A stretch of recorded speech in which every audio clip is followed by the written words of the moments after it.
அனைவருக்கும் வணக்கம்.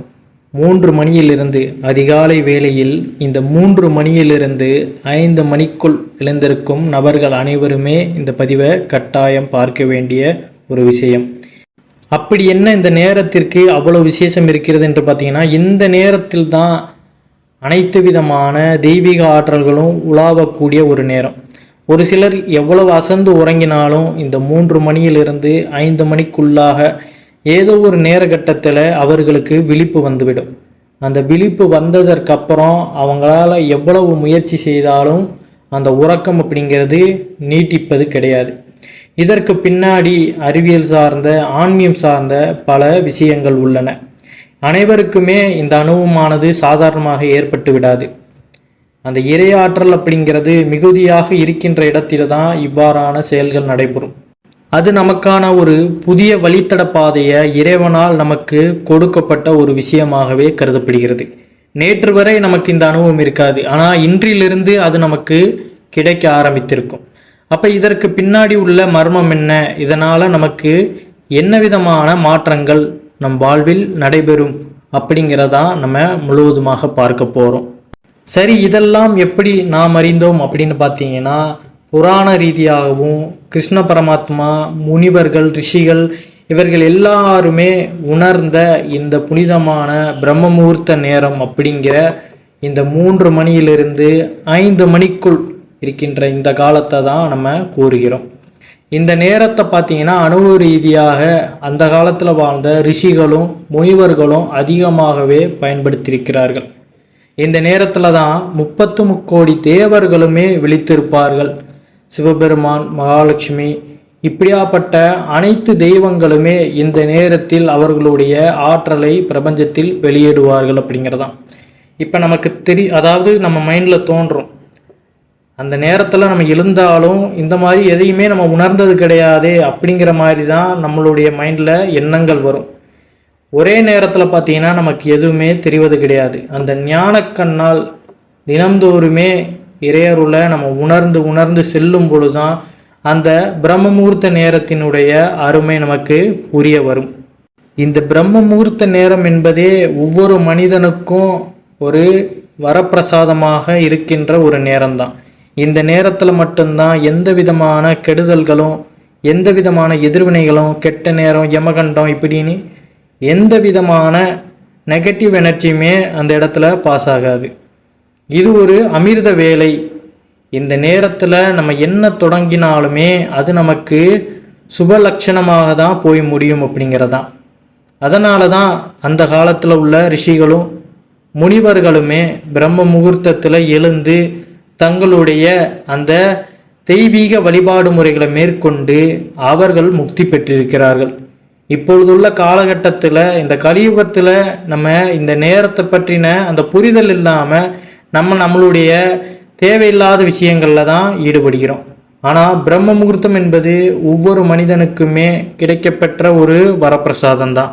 இப்போ எல்லோருமே ஆழ்ந்து உறங்குகின்ற நேரத்தில் நமக்கு மட்டும் அந்த நேரத்தில் விழிப்பு ஏற்படுதுன்னா, நம்ம எவ்வளவு தான் முயற்சி செய்தும் அந்த நேரத்தில் நமக்கு தூக்கம் வரவில்லை என்றால் அது நமக்கான நேரம் அப்படிங்கிறத நம்ம உணர்ந்து கொள்ளணும்.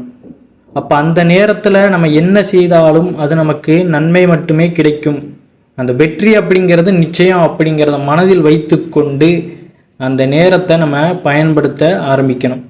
ஏன்னா இறைவனே நமக்கு ஒரு ஆப்பர்ச்சுனிட்டியை கொடுக்குற மாதிரி தான் அந்த பிரம்ம முகூர்த்த நேரம் இருக்கும்.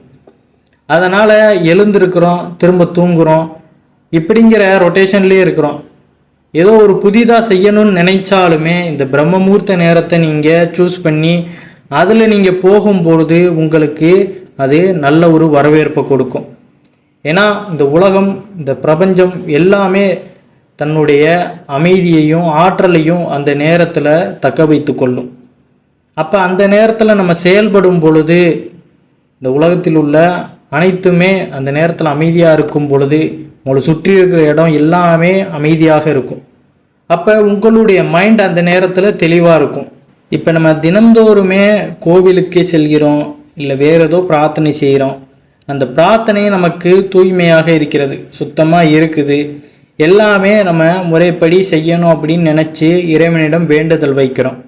அப்போ அந்த பிரார்த்தனையின் பலனாக இறைவன் நமக்கு ஏதோ ஒரு வழியில் நம்மளுடைய வாழ்க்கையினுடைய அந்த ஃப்யூச்சர் அடுத்த கட்டத்திற்கு போவதற்கு ஒரு உதவியை நமக்கு ஏற்பாடு செய்கிறார். அதற்கு பார்த்தீங்கன்னா நமக்கு பல வழிகள் கிடைத்து கொண்டு தான் இருக்கும். ஆப்பர்ச்சுனிட்டிஸ்லாம் பல வழிகளில் இறைவன் நமக்கு கொடுத்து கொண்டு தான் இருப்பார். ஆனால் அது நம்ம அறியாமல் என்னமோ நினச்சி நம்ம பாட்டுக்கு போயிட்டே இருப்போம். இப்போ காலையில் நிறைய பேர் பார்த்தீங்கன்னா அலாரம் வச்சு அதுவுமே எந்திரிக்காமல் போயிடுவாங்க. ஆனால் அலாரமே வைக்காமல் அன்றாடம் தினந்தோறுமே அதிகாலை வேளையில் சில பேர் எழுந்து கொண்டே இருப்பாங்க.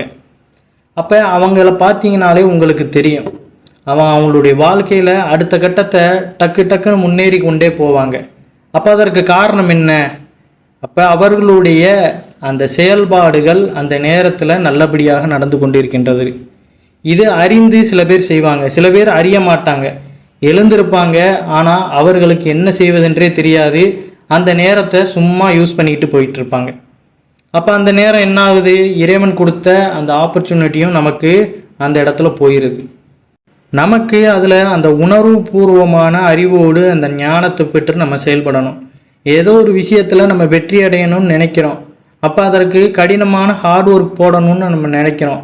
ஆனால் நம்ம அதில் முயற்சி செய்ய மாட்டோம். எனக்கு டைம் இல்லை, எனக்கு நேரம் இல்லை அப்படின்னு நம்ம ஒதுக்கிட்டே இருப்போம்.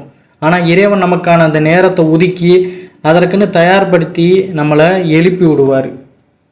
இப்போ இந்த பிரம்ம முகூர்த்த நேரத்தில் நம்ம எழுந்திருக்கோம்னாலே நம்மளுடைய ஆப்பர்ச்சுனிட்டிஸ், அந்த விஷயங்கள் எல்லாத்தையுமே லட்சியங்களை அடைவதற்கான ஒரு வழி தான். ஒரு தொழில் செய்கிறோமானாலும் இருந்தாலும் சரி, இல்லை வாழ்க்கையில் வேறு ஏதாவது விஷயங்கள் படிக்கிறதோ எதுவாக இருந்தாலும் நமக்கு இந்த பிரம்ம முகூர்த்த நேரத்தில் விழிப்பு ஏற்படுதுன்னா அதை நோக்கி நம்ம வெற்றியடைவதற்கான அந்த பயணத்தை ஏற்படுத்தி கொள்வதற்காக இறைவனே நமக்கு இதை கொடுக்கிறார் அப்படிங்கிறதான். நம்ம கடுமையாக பிரார்த்தனை செய்வோம், எனக்கு எல்லாமே நல்லபடியாக நடக்கணும், நான் வேண்டியிருக்கிறது இந்த வேலைக்கு நான் போகணும், அது இதுன்னு எல்லாமே பண்ணுவோம். ஆனால் அதற்குண்டான அந்த வேண்டுதலை இறைவன் ஏற்று அந்த பிரபஞ்சத்திடம் சொல்லி நமக்கு அந்த பிரபஞ்சம் இந்த நேரத்தை ஒதுக்கி கொடுக்கும். அப்போ இந்த பிரம்ம முகூர்த்த நேரத்தில் நம்ம கண் விழிக்கிறோம் அப்படின்னாலே நம்ம கட்டாயம் அதை பயன்படுத்தி கொள்ளணும். அப்படின்னு தான் கண் விழிக்கிறோம், தூக்கம் வரமாட்டுக்கு, செல்லை பார்க்குறோம், அப்படியே நேரத்தை ஓட்டுறோம் அப்படின்னா இதில் நமக்கு எந்த ஒரு பிரயோஜனமும் கிடையாது. ஆராய்ந்து பார்க்கணும். இந்த நேரத்தில் தான் அனைத்து விதமான ரிஷிகளும் முனிவர்களும் அவர்களுடைய இறையாற்றலை பெற்று முக்தியும் பெற்றிருக்கிறார்கள். ஏன்னா அவ்வளோ விசேஷமானது. உலகம் அமைதியாக இருக்கும், சுத்தமான காற்று, எல்லாமே அமைதியாக இருக்கும் பொழுது நீங்கள் உங்களுடைய வேலைப்பாடுகளை அந்த நேரத்தில் ஈடுபடும் பொழுது அது உங்களுக்கு நல்ல ரிசல்ட் கொடுக்கும். இப்போ இரவு நேரத்தில் நீங்கள் ஏதாவது ஒரு வேலை செய்கிறீங்கன்னா உங்களுடைய உடல் அந்த இடத்துல ஒத்துழைக்காது. உங்களை சுற்றி இருக்கிற நிலையும் பார்த்தீங்கன்னா அந்த இடத்துல சாதகமாக உங்களுக்கு இருக்காது. அப்போ அதே நீங்கள் காலை நேரத்தில் அந்த பிரம்ம முகூர்த்தம் உங்களுக்கான அந்த வாய்ப்பை கொடுக்கும் பொழுது, இறைவனால் அந்த வாய்ப்பு நமக்கு வரும் பொழுது அதை பயன்படுத்தி கொள்வது தான் நமக்கு வெற்றிகளை வாழ்வில் வந்து சேர்க்கும். இப்போ உள்ள இந்த கலியுகத்தில் ஆசைகளும் நிறைய விதமான அந்த மாயைகளும் நிறைந்திருப்பதனால எந்த ஒரு மனிதனாலும் இந்த பிரம்ம முகூர்த்த நேரத்தை புரிந்து கொள்ள முடிவது கிடையாது. ஏன்னா ஒரு விஷயத்தை பார்த்தீங்கன்னா எந்நேரமும் சஞ்சலப்பட்டு யோசிக்கின்ற ஒரு மனநிலை இப்போ உள்ள கலியுகத்தில் நிறைய மனிதர்களிடம் காணப்படுகிறது. அந்த காலத்தில் வாழ்ந்த ரிஷிகளும் முனிவர்களும் சாயங்கால வேளையிலேயே தன்னுடைய அந்த இரவு உணவை கழித்து விட்டு அதற்கப்புறம் பார்த்தீங்கன்னா உறங்கச் சென்று விடுவார்கள். அப்போ அந்த சாயங்கால வேளையில் அவர்கள் உறங்கும் பொழுது என்னாகிறதுனா அவர்களுக்கு தேவையான உறக்கமும் கிடைத்து அந்த அதிகாலை வேளையான பிரம்ம முகூர்த்தத்திலையும் அவர்கள் எழுந்து கொள்கிறார்கள். இப்போ நம்ம எல்லாருமே பார்த்தீங்கன்னா தூங்குகிறோம். எந்த நேரத்தில் தூங்குவோம்? மேக்சிமம் பார்த்தீங்கன்னா ஒரு 9 மணிக்கு இல்லை 8 மணிக்கெல்லாம் தூங்குவது தான் சிறந்த ஒரு ஆரோக்கியம் அப்படின்னு சொல்லப்படுகிறது. லேட்டாக நம்ம உணவு எடுத்துக்கொள்வதும் இல்லை நம்ம 11 மணி வரை 12 மணி வரை ஃபோன் யூஸ் பண்ணிட்டு தூங்குவதும் நமக்கு எந்த விதமான முன்னேற்றத்தையும் ஏற்படுத்தி கொடுக்காது. இப்போ உள்ள டவுன்ஃபால் எல்லாருக்குமே பார்த்தீங்கன்னா காரணம் இதுதான். சரியான உறக்கம் இருப்பது கிடையாது. ஏதோ ஒரு தவறான விஷயத்தை நினைத்து கொண்டு அதையே பொழுத கழித்து கொண்டு போவது, இப்படியான பல காரணங்கள் இப்போ உள்ள காலகட்டத்தில் இருக்கத்தான் செய்யுது. அப்போ அந்த மன சஞ்சலத்தை நம்ம ஏற்படுத்தி கொள்ளாமல் தெளிவாக வைத்து முன்னேறும் பொழுது தான் இந்த வாழ்க்கையில் பல மனிதர்கள் இப்போ உள்ள காலகட்டத்தில் நிறைய 100ல் ஒரு 3-4 பேராவது இதிலிருந்து வெளிவந்து அவர்களுடைய அந்த இலக்கை நோக்கி போகிறாங்க. அப்போ அந்த பாதி பேர் என்ன பண்ணுறாங்க, நம்ம என்ன செய்யணும் என்ன செய்யக்கூடாது அப்படிங்கிறது தெரியாமலேயே நேரத்தை கழித்து கொண்டு அவர்களுக்கான அந்த நல்ல வாய்ப்புகள் இருந்தாலுமே அதையுமே இவர்கள் தவறவிட்டு விடுகிறார்கள். அப்போ அந்த டிசிப்ளின் நமக்கு அது கிடைக்கும், அதை நம்ம பயன்படுத்தும் பொழுது தான் நம்ம வாழ்க்கையில் முன்னேற முடியும். ரிஷிகளும் முனிவர்களும் இதை முறையாக பின்பற்றி அந்த இயற்கையோடு வாழ்ந்ததுனால தான் இன்றைய காலகட்டத்தில் அவர்கள் பூராமே முக்தி அடைந்து இறையாற்றல் பெற்று இறைவனுக்கு சமமாகவே வாழ்ந்திருக்கிறார்கள். இப்போ உள்ள காலகட்டத்தில் நம்ம எல்லாருமே மாய ஆசைகளுக்கு அடிபட்டு அதிலேயே மூழ்கி கிடப்பதனால அதிலிருந்து வெளிவர முடியாமல் நம்ம எல்லாருமே திணறடிக்கப்படுகிறோம். பிரம்மமுகூர்த்த நேரத்தில் எழுந்து தன்னுடைய வாழ்க்கைக்கான அந்த லட்சிய பாதையில் செல்பவர்களுடைய குணநலன்கள் எப்படி இருக்கும், இந்த 3 மணி 5 மணிக்குள்ளாக எழுந்திருப்பவர்களுடைய அந்த வாழ்க்கை திறன் எப்படி இருக்கும் அப்படிங்கிறதையும் நம்ம தெரிந்து கொள்ள வேண்டும். இவர்களுடைய அந்த நிலை பார்த்தீங்கன்னா எப்பொழுதுமே அந்த நேர்மறையாகத்தான் இருக்கும். எதிர்மறை அப்படிங்கிற அந்த ஒரு விஷயத்திற்கு இங்கே இடமே இருக்காது. அவர்கள் செய்ய வேண்டிய கடமைகளை அன்றாடம் அந்தந்த நேரத்தில் கரெக்டாக செஞ்சுக்கிட்டே இருப்பாங்க. எந்த ஒரு முடிவை எடுக்கிறதா இருந்தாலும் சரி, அதை பின்பற்றுவதாக இருந்தாலும் சரி, அதற்குண்டான அந்த நேரம் எல்லாமே அவங்களுக்கு கரெக்டாக வந்துக்கிட்டே இருக்கும். அவங்களும் செய்து கொண்டே இருப்பார்கள். ஒரு விஷயத்திற்காக அந்த கிடைக்கலையே, அந்த இடம் நமக்கு இல்லையே, அந்த பொருள் நமக்கு கிடைக்கல அப்படிங்கிற அந்த எந்த ஒரு மாய ஆசைகளுக்கும் இவர்களிடம் இடம் இருக்காது. அது நமக்கானது கிடையாது அப்படிங்கிற அந்த ஒரு மனப்போக்கம் ஏற்பட்டு அதை கடந்து போய்கிட்டே இருப்பாங்க. இந்த பிரபஞ்சத்தில் ஒன்று மட்டும் அனைவருமே நம்ம தெரிந்து கொள்ள வேண்டிய ஒரு விஷயம், ஒரு பொருள் மீது நம்ம ஆசைப்படுறோம் பற்று வைக்கிறோம் அப்படின்னா அந்த பொருளுக்காகவே நம்ம ஏங்கி கொண்டு வாழ்க்கையை நகர்த்தக்கூடாது. அது நமக்கான பொருள், அது நமக்காக கிடைக்க வேண்டும், இறைவன் நமக்கு அதை கொடுப்பதாக இருந்தால் அது ஏதோ ஒரு ரூபத்தில் நமக்கு வந்து சேரும். அதற்காக அதில் ஏங்கி கொண்டு அதற்காகவே நம்ம வாழ்க்கையை செலவிடும்போது நம்முடைய ஃப்யூச்சர் பார்த்திங்கன்னா அந்த இடத்துல ஸ்பாயில் ஆயிரும். அப்போ நம்மளுடைய கடமைகளை நம்ம பாட்டுக்கு செஞ்சுக்கிட்டே இருக்கணும். ஆசைப்படுறது அப்படிங்கிறது மனிதனுடைய இயல்பு தான். அதற்காக அந்த ஆசையே வாழ்க்கையாக நம்ம கொண்டு போய் விடக்கூடாது. நம்மளுடைய கடமைகள் தினசரி நம்ம என்ன செய்யணும், எப்படி நம்மளுடைய வாழ்க்கையில் போய்கொண்டு இருக்கிறோம், உயர்த்துகிறோம் அப்படிங்கிறத நம்ம தினசரி யோசித்து பின்பற்றி செல்லும் பொழுது தான் அது நமக்கு ஆக்கப்பூர்வமான வழியை கொடுக்கும் அப்படிங்கிறது. அதை தவிர்த்து இந்த பிரம்மமுகூர்த்த நேரத்தில் எழுந்திருப்பவர்கள் எப்பொழுதுமே பார்த்தீங்கன்னா அதிகமாக பேச மாட்டார்கள். அதாவது சைலண்டாக அவங்களுடைய காரியம் என்னமோ அதை அப்படியே செஞ்சுக்கிட்டே போய்கிட்டே இருப்பாங்க. எந்த ஒரு விஷயத்திலையும் பிடிச்சிக்கிட்டு அதை விடாப்பிடியாக பிடிச்சிக்கிட்டு இருக்கணும் அப்படிங்கிற மாதிரிலாம் இருக்க மாட்டாங்க. தங்களுக்கு வருகிறதா அதை செய்து கொண்டு தங்களுடைய வாழ்க்கையை பார்த்திங்கன்னா செம்மையாக ஒரு பாதையில் செயல்படுத்தி கொண்டே போவார்கள். அந்த அமைதி குணம் அப்படிங்கிறது இருக்கும். பக்கத்தில் இருக்கவே அப்படி போகிறானே இப்படி இருக்கானே அப்படி இப்படிங்கிற எந்த ஒரு எதிர்மறையோ இல்லை மாயைகளோ அவர்களை சூழாது. எப்பொழுதும் முகத்தில் ஒரு புன்னகையோடு அவர்கள் வாழ்க்கையானது நகர்ந்து கொண்டே இருக்கும். மனதிலும் பார்த்திங்கன்னா எந்த ஒரு கவலையும் இருக்காது. ஏன்னா காலையில் நீங்கள் இரவு தூங்கும்போது பல விஷயங்களை யோசிச்சிருப்பீங்க. அவங்க அப்படி இருக்காங்க, நமக்கு எதுவும் நடக்கலை, நம்ம என்ன தான் பண்ண போகிறோம் அப்படி இப்படின்னு நம்ம மைண்டில் பார்த்திங்கன்னா பலவாறான விஷயங்கள் ஓடும். ஆனால் காலையில் எழுந்திருக்கும் பொழுது பார்த்திங்கன்னா நமக்கு எதுவுமே அதை பற்றிய சிந்தனைகள் இருக்காது. ஒரு நிமிடம் அந்த நேரத்தில் நம்ம எழுந்திருக்கும் பொழுது எந்த விதமான சிந்தையும் இருக்காது, மனம் தெளிவாக இருக்கும்.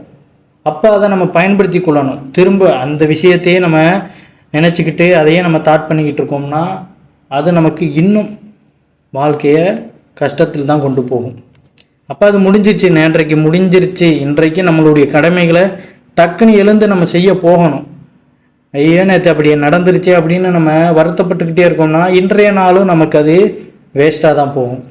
அதனால் அந்தந்த நேரங்களை இறைவன் நமக்கு கொடுக்கும்போது அதை பயன்படுத்தி கொள்ளணும். டிசிப்ளின் நம்ம தினம்தோறுமே பார்த்திங்கன்னா இரவில் சீக்கிரம் தூங்குவதை எப்பொழுதுமே வைத்துக்கொள்ளணும். தேவையில்லாத உணவுகளை இரவில் சாப்பிட்டு கொண்டும் தேவையில்லாமல் பார்த்திங்கன்னா நேரத்தை செலவழித்து கொண்டும் நம்ம இருக்கும் பொழுது இந்த பிரம்மமுகூர்த்த நேரத்தினுடைய ருசியை நம்ம அனுபவிக்க முடியாமல் போயிடுது. அதாவது இப்போது உள்ள காலகட்டத்தில் இளம் வயதிலே பார்த்திங்கன்னா நிறைய பேர் தங்களுடைய வாழ்க்கையில் தேவையில்லாத அந்த மாய ஆசைகளுக்கு அடிபட்டு இளம் வயதிலேயே முடிச்சிருந்தாங்க. வாழ்க்கை அந்த இடத்துலேயே ஸ்பாயில் ஆயிடுது. ஆனால் இதற்கு அப்புறம்தான் இவர்களுக்கான அந்த நல்வாழ்க்கை இருக்கிறது அப்படிங்கிறத உணர்வது கிடையாது. இப்போ நம்ம ஹார்ட் ஒர்க் போட்டு நம்ம செயல்படும் பொழுது தான் பிற்காலம் நமக்கு பிரகாசமாக இருக்கும் அப்படிங்கிறதையும் உணர்ந்து கொள்ள வேண்டும். காலை வேளையில் நம்ம அதிகாலையில் சூரியன் உதயமாகும் நேரத்தில் வெளியே வந்து அந்த சூரியனுடைய வெளிச்சம் நம் உடம்பில் படுமாறு நம்ம உலாவ வேண்டும். அந்த காலையில் சூரிய வெளிச்சம் நம்ம பூமிக்கு வரும் பார்த்தீங்களா, அந்த நேரத்தில் எந்த விதமான அந்த சூரிய கதிர்களில் புற ஊதா கதிர்கள் அப்படின்னு இருக்குது. அது நமக்கு தீமை அளிக்கக்கூடியது. அது அந்த காலை நேரத்தில் சூரியன் உதயமாகும் அந்த 2 மணி நேரம் பார்த்தீங்கன்னா நமக்கு அது நல்ல ஒரு கதிர்களாக வந்து சேரும். அந்த புற ஊதா கதிர்கள் இல்லாமல் மனிதர்களுக்கு அந்த வெளிச்சமானது உடலிற்கு தேவையான வைட்டமின் டி அப்படிங்கிற ஒரு ஊட்டச்சத்தை கொடுக்கக்கூடியது. அப்போ அந்த நேரத்தில் நம்ம வெளிவரும் பொழுது இதன் மூலியமாகவும் சூரியனுடைய கதிர்கள் மூலியமாகவும் நமக்கு உடலுக்கு தேவையான அந்த ஒரு சத்துமே கிடைக்குது. இப்படி பார்த்தீங்கன்னா பலவிதமான அற்புதங்களை அடக்கி வைத்திருக்கின்ற ஒரு நேரம்தான் இந்த பிரம்ம முகூர்த்தம், அமிர்த முகூர்த்தம். அதனால் இதை யாருமே தவற விடாதீங்க. இப்போ உள்ள காலகட்டத்தில் பார்த்தீங்கன்னா நிறைய மனிதர்கள் புலம்புவாங்க, கடவுள் அவங்களுக்கு அப்படி வாழ்க்கையை கொடுத்துருக்காரு, எனக்கு ஒன்றுமே கொடுக்கலையே அப்படிங்கிற மாதிரி நிறைய பேர் புலம்புவாங்க. எல்லோருக்குமே பார்த்தீங்கன்னா எல்லா வாழ்க்கையுமே ஒரே மாதிரியாக தான் கிடைக்கிறது. அவங்களுக்குள்ள மாதிரி தான் அறிவு எல்லாமே இருக்கும். ஆனால் அதை பயன்படுத்துவது அப்படிங்கிறதான் அந்த இடத்துல நமக்கு இல்லாமையாக போய்விடுகிறது. ஒவ்வொரு மனிதனும் பார்த்தீங்கன்னா இப்போ ஒரு நல்ல உயர்ந்த இடத்துல இருக்கானா அதற்கான ஹார்ட் ஒர்க் போட்டு அவங்க முறைப்படி அதை செய்து அந்த உயரத்தில் இருக்கிறாங்க. அதை பார்த்து ஒருத்தன் பொறாமைப்படுறானா அதில் எந்த ஒரு பயனுமே அந்த பொறாமைப்படுகின்ற நபருக்கு கிடையாது. நம்மளும் அதற்கான எஃபோர்ட் போட்டு அந்த மாதிரி ஹார்ட் ஒர்க் பண்ணி நம்ம முயற்சி செய்தால் நம்மளும் வெற்றி பெறலாம். அதை தவிர்த்து பார்த்தீங்கன்னா நம்ம புலம்புவதனால எந்த ஒரு விஷயமும் நமக்கு கிடைப்பது கிடையாது. நம்ம புலம்புவதனால இறைவன்கிட்ட போய் நம்ம அழுவதனாலேயோ நமக்கு எதுவும் கிடைக்காது. இந்த மாதிரியான நேரங்களை எது மூலியமாகத்தான் நமக்கு இறைவன் பார்த்தீங்கன்னா ஒரு வெளிச்சமான வாழ்க்கையை நமக்கு கொடுப்பார். அந்த ஒளிமயமான அந்த காலத்தை எதிர்காலத்தை நோக்கி நம்ம போகும்பொழுது இந்த மாதிரியான நேரங்கள் எல்லாம் நம்மளுடைய வாழ்க்கையில் நமக்கு ஒரு உந்துகோலாக வந்து சேர்கிறது. அதனால் இதெல்லாம் பயன்படுத்தி கொள்ளணும். தினந்தோறுமே பார்த்தீங்கன்னா சீக்கிரம் முறையான அந்த தூக்கத்தை தங்களுக்குள் ஏற்படுத்தி கொள்ளுங்கள். அனைவருமே இந்த முறையான உறக்கம்தான் ஒருவருக்கு நல்ல ஒரு ஆற்றலை அவர்களுடைய உடலில் கொண்டு வந்து சேர்க்கும். ஏன்னா உறக்கம் இல்லாமலும் நம்ம அதிகாலை வேளையில் எழுந்து நமக்கு எந்த ஒரு பிரயோஜனமும் கிடையாது. உடலானது பார்த்திங்கன்னா சோர்வு நிலையில் தான் இருக்கும். அப்போ முறையான உறக்கம், ஆரோக்கியமான உணவு, இவ்வாறான விஷயங்கள் அனைத்துமே நமக்கு வாழ்க்கையில் நம்மளுடைய உடலில் அந்த நல்ல பலனை கொடுத்து அந்த உடலுக்கு பார்த்திங்கன்னா நல்ல ஒரு எல்லாத்தையுமே அப்சர்வ் பண்ணுற அந்த எனர்ஜியை கொடுத்து நம்ம வாழ்க்கையில் நம்மளை முன்னேற்ற பாதைக்கு கொண்டு வந்து சேர்க்கும். அதுதான் ஆரோக்கியமும் கூட. இப்போ நம்ம லேட்டாக சாப்பிட்றோம், லேட்டாக தூங்குகிறோம், ஆரோக்கியம் இல்லாத உணவுகளை நம்ம சாப்பிட்டு கொண்டு இருக்கிறோம் அப்படிங்கிற நாளில் பார்த்திங்கன்னா நம்மளுடைய உடலில் அந்த சோர்வு நிலை ஏற்பட்டுவிடும். உடல் தனது ஃபோக்கஸ் நிலையை இழந்து அது என்ன செய்யணும் அப்படிங்கிறதையே தன்னுடைய மைண்டில் ஏற்றிக்காமல் கண்ட மணிக்கு பார்த்திங்கன்னா அதனுடைய செயல்பாடுகளில் போய்கொண்டு இருக்கும். அப்போ நம்ம காலையில் பார்த்திங்கன்னா ரொம்ப லேட்டாக எந்திரிக்கிறோம் அப்படிங்கிறதுனால நம்மளுடைய பிரச்சனைகளுக்கான தீர்வையுமே நம்மளால் காண முடியாது. இதே சீக்கிரமாக தூங்குகிறோம், காலையில் எழுந்திருக்கிறோம்னா ஒரு பிரச்சனை நமக்குள்ளே ஓடிக்கிட்டு இருக்கும். அப்போ அதற்கு என்ன தான் யோசித்து பார்த்தாலும் நமக்கு தீர்வு கிடைக்காது. ஏன்னா நம்மளை சுற்றி உள்ள சூழ்நிலை அந்த நேரத்தில் சரி இருக்காது. இப்போ பிரம்ம முகூர்த்தத்தில் நம்ம எழுந்திருக்கிறோம் அப்படிங்கிற பட்சத்தில் டக்குன்னு பார்த்தீங்கன்னா நமக்கு அதற்குண்டான அந்த தீர்வு ஏதோ ஒரு வழியில் அந்த மைண்டில் பார்த்தீங்கன்னா அந்த நேரத்தில் நமக்கு கிடைக்கும். நீங்கள் ஒரு நாள் அதாவது மனிதர்களிடம் ஒரு விஷயம் பார்த்தீங்கன்னா புதிதாக அவங்க முயற்சி செய்கிறாங்கன்னா உடனே அதில் பலன் கிடைக்கணும் அப்படின்னு நிறைய பேர் விரும்புவாங்க. அந்த பலனானது அவர்களுக்கு உடனே கிடைக்கவில்லை என்றால் அதை விட்டுட்டு வேற ஒரு விஷயத்தை நோக்கி போவாங்க. இதுதான் பார்த்தீங்கன்னா மனிதர்களிடையே உள்ள ஒரு பெரிய மிஸ்டேக். இப்படி நீங்கள் அடுத்தடுத்து இப்போ நடக்கின்ற முயற்சிகளை விட்டுட்டு அடுத்தடுத்து நம்ம புதுசாக யோசிக்கும் பொழுது என்ன ஆகிறதுனா எதுலேயுமே நமக்கு ஒரு கான்சன்ட்ரேஷன் வர மாட்டுக்கு. அப்போ எல்லாத்துலேயுமே நமக்கு என்ன வரும், அடுத்தடுத்து தோல்விகள் மட்டுமே ஏற்பட்டு கொண்டு இருக்கும். அப்போ ஒரு விஷயத்தை முழுமையாக நம்பி அதில் நம்ம ஈடுபடும் பொழுது நமக்கு அதில் வெற்றி வாய்ப்புகள் வந்து சேரும் அப்படிங்கிறதான். உடனே வராது தான், யாருக்குமே பார்த்தீங்கன்னா வெற்றி வாய்ப்புகள் அப்படிங்கிறது உடனே வராது. நீங்கள் முயற்சி செய்து ஏதோ ஒரு கட்டத்தில் கட்டாயம் இறைவன் அந்த நேரத்தில் உங்களுக்கான அந்த அரிய வாய்ப்பை தூக்கி கொடுப்பார் அப்படிங்கிறதான். அது வரைக்கும் காத்திருந்து ஹார்ட் ஒர்க் பண்ணிக்கிட்டு அன்றாட கடமைகளை செய்து கொண்டு தான் இருக்கணும். உடனே நம்ம மலையில் போய் ஏறணும்னு நினச்சா அது நமக்கு முடியாத ஒரு காரியம்தான். கொஞ்சம் கொஞ்சமாக நம்ம படிகளில் ஏறி தான் போக முடியும். இங்கேருந்து பறந்து நம்ம மலை உச்சிக்கு போகணும் அப்படின்னு நினச்சா முடியுமா? முடியாது. அப்போ இங்கேருந்து பறக்க முடியாதுன்ட்டு நம்ம அந்த மலையை ஏறாமல் விட்டோம்னாலும் நம்மளால் அந்த இடத்துல ஒரு சக்ஸஸான நிலைக்கு போக முடியாது. இப்போ கொஞ்சம் கொஞ்சமாக ஸ்டெப்ஸில் நம்ம ஏறி போகிறோம்னா கட்டாயம் பார்த்தீங்கன்னா ஒரு கொஞ்சம் நேரம் கழித்து அந்த மலை உச்சிக்கு போயிடும். அதே போல தான் இந்த வாழ்க்கையில் இறைவன் பார்த்தீங்கன்னா நமக்கு பலவிதமான அற்புத விஷயங்களை அற்புத நேரங்களை கொடுத்து கொண்டு தான் இருக்கிறார். அதில் ஒன்று தான் இந்த பிரம்ம முகூர்த்த நேரம். அதனால் யாருமே இதை புறக்கணிக்காதீங்க. உங்களுக்கு இந்த நேரத்தில் முழிப்பு தட்டுதுனாலே இறைவன் உங்களுக்கான அந்த நல்பாதையை கொடுக்க போகிறார் அப்படிங்கிறதான். அதனால் அதை புறக்கணிக்காமல் ஏற்றுக்கொண்டு அந்த பாதையில் நீங்கள் பயணிக்கின்ற வழியை மேற்கொள்ளுங்க. அதை தவிர்த்து நீங்கள் எப்பொழுதும் புறக்கணித்து கொண்டே இருக்கீங்கன்னா வாழ்க்கை பார்த்தீங்கன்னா நம்மளை புறக்கணித்து விடும் அப்படிங்கிறது. ஏதோ ஒரு காரணத்தில் நமக்கு இந்த பிரம்ம முகூர்த்தம் உதவிகரமாக இருக்கும். அதனால் கட்டாயம் அனைவருமே இதை பயன்படுத்தி கொள்வது தான் மிகவுமே நல்லது. நீங்கள் எந்த ஒரு இப்போ யோகா செய்கிறீங்க, இல்லை ஏதாவது ஒரு எக்ஸாமுக்கு ப்ரிப்பேர் பண்ணுறீங்க, இல்லை ஒரு பிஸ்னஸ் பண்ணுறீங்க, வேறு எந்த ஒரு விஷயமா இருந்தாலும் இந்த நேரத்தில் நீங்கள் பண்ணிங்கன்னா அதில் உங்களுக்கு கண்டிப்பான அந்த வெற்றி கிடைக்கும் அப்படிங்கிறது தான். ஏன்னா பிரம்ம முகூர்த்தம் அவ்வளவு அற்புதம் வாய்ந்தது அப்படிங்கிறது அனுபவ ரீதியாக நம்மளுமே உணர்ந்த ஒரு உண்மை தான். ஏன்னா சும்மா யாரும் இதில் இப்படி இருக்குது அப்படின்னு சொல்ல மாட்டாங்க. புராணங்கள்லேயும் சரி, கிருஷ்ண பரமாத்மாவே இந்த பிரம்ம முகூர்த்தத்தை பற்றி பல இந்த பகவத்கீதையில் கூட நமக்கு உணர்த்தி இருக்கிறார் அப்படிங்கிறது தான். அதனால் இதனுடைய இந்த அற்புதத்தை உணர்ந்து அதை நம்ம பயன்படுத்தி கொள்ளும் பொழுது தான் வாழ்க்கையில் நமக்கான நல்ல ஒரு உந்து நிலையும் நம்ம அடைய முடியும்.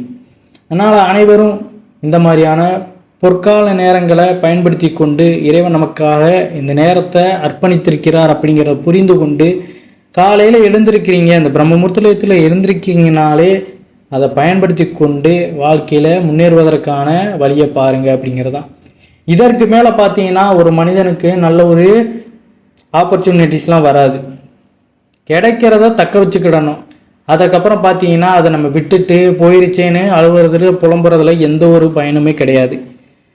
எல்லா மனிதனுமே ஹார்ட் ஒர்க் பண்ணி கட்டாயம் பார்த்தீங்கன்னா நல்ல நிலைக்கு வர முடியும். கட்டாயம் டிசிப்ளினோட உங்களுடைய ஹார்ட் ஒர்க்கை நீங்கள் போடுங்க, அன்றாட பணிகளையும் செய்யுங்க. இறைவன் ஏதோ ஒரு கட்டத்தில் உங்களுடைய வாழ்க்கையை உயர்த்தி உங்களை நல்ல நிலைக்கு கொண்டு வருவார் அப்படிங்கிறதான். எந்த ஒரு மாய ஆசைகளுக்கும் அடிபணிந்து விடாதீர்கள்.